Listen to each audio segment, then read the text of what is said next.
আজকের দিনটা ছিল মা সরস্বতী দেবীর পূজা।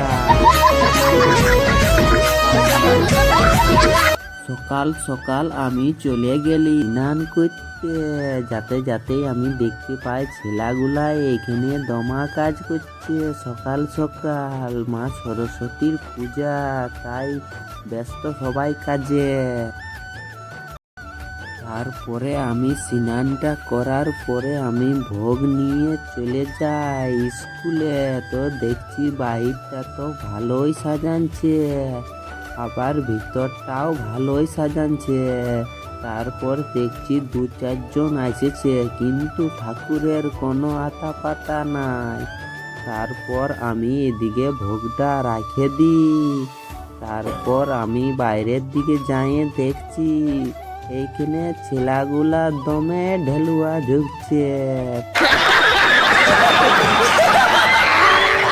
ঠাকুর আসেই নাই, তার জন্যে ঢেলুয়া ঝুঁকাই ব্যস্ত আছে ইয়ারা। তারপর আমাদের সার্জেন গিলাকে বাজাতে শুরু করে দিল। সার্জেন গুলা বাজাতে বাজাতে দেখছি ঠাকুর চলে আসে। তারপর ঠাকুরে বলছে জলদি কর জলদি কর, তখন সবাই জলদি জলদি করতে লাগে। তারপর ঠাকুরের ফুলটাও পড়ে যাচ্ছে।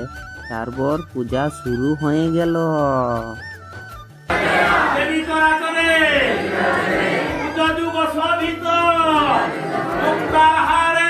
তারপর ঠাকুরের সাথে সাথে সব ছেলেগুলাও মা সরস্বতীকে ফুল দিচ্ছে। তারপরে আমাদের পূজাটি সমাপ্ত হইল। তারপর মা সরস্বতীকে সবাই প্রণাম করে ঘরকে যেতে লাগলো। তারপরে আমিও 2টা আগরবাতি মা সরস্বতীর দিকে দেখাই লিলি, মা সরস্বতীকে প্রণামটা করে লিলি।